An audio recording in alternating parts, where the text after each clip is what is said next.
Frères, amis et camarades ivoiriens, africains et français, réunis en ce triste jour anniversaire à Paris devant le siège du Conseil constitutionnel, je voudrais tout d'abord vous dire combien je suis désolé de n'avoir pu honorer votre militante et fraternelle invitation.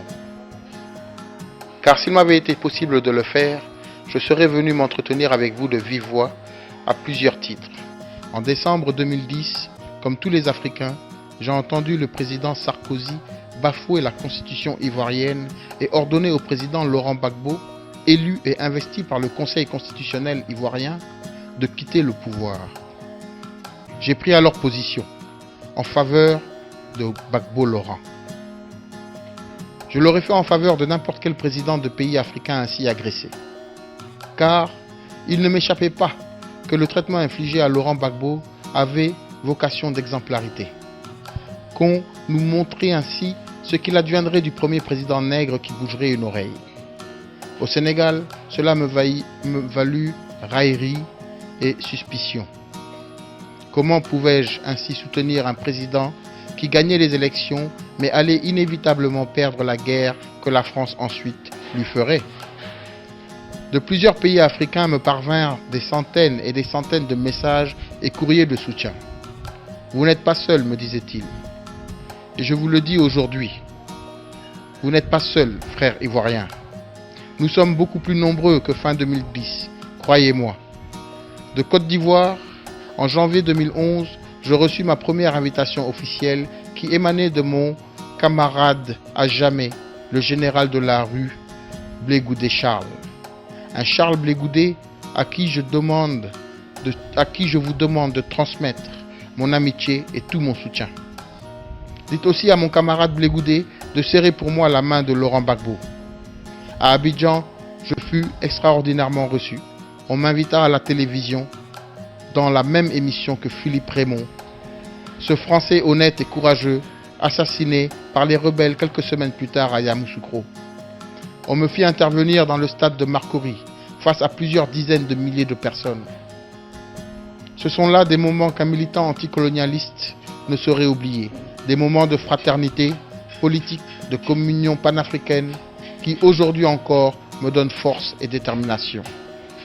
Force et détermination pour, avec les Congolais, les Gabonais, les Camerounais, les Togolais, les Guinéens, les Ivoiriens, les Maliens et les Sénégalais, exiger que soient respectées nos constitutions. Par nos présidents certes, mais aussi par cette machine infernale qu'on appelle la communauté internationale. Avec ses armes, ses institutions, ses médias, ses lobbies, ses réseaux, ses ONG douteuses et ses factices sociétés civiles. Que la France cesse d'intervenir militairement et politiquement en Afrique. Si Ebola et Boko Haram sont ce qu'on en dit, c'est à nous et nous seuls de nous en débarrasser. Car je voudrais avec Césaire pouvoir ouvrir les yeux de mon fils sur un autre soleil. Je voudrais que mon fils soit fier de moi et de nous.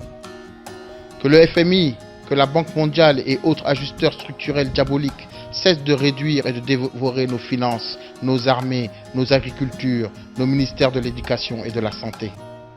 Que la communauté internationale cesse de prétendre rendre une justice universelle aux condamnations de laquelle elle n'est pas soumise.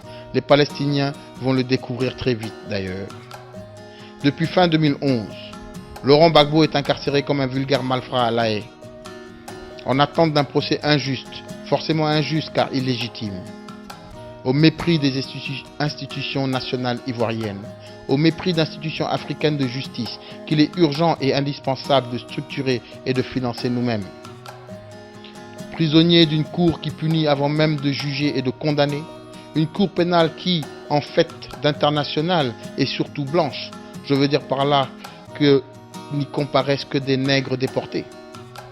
Frères, amis et camarades ivoiriens, africains et français, réunis en ce triste jour anniversaire à Paris, devant le siège du Conseil constitutionnel français, matrice et souche de tous nos conseils constitutionnels franco-africains.